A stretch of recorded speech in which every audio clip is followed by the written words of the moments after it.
The director of The Blackbird, Todd Browning, is best known for two horror films he made early in the sound era, 1931's Dracula, 1932's Freaks. But Browning made 10 silent films with Lon Chaney, including The Blackbird. And there's a great story behind what made those Browning-Chaney collaborations so memorable. When Todd Browning was 16 years old, he ran away to travel with carnivals, sideshows, and circuses.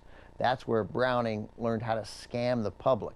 And when he got into the movie business as both a writer and a director, Browning yearned to create stories prominently featuring scams and cons. For example, a kindly disabled bishop who was actually a master criminal. Many of the Browning-Chaney classics feature similar storylines. Up next, with a tip of the hat to Todd Browning, we've got a film about carnival performers on this week's edition of the TCM Import.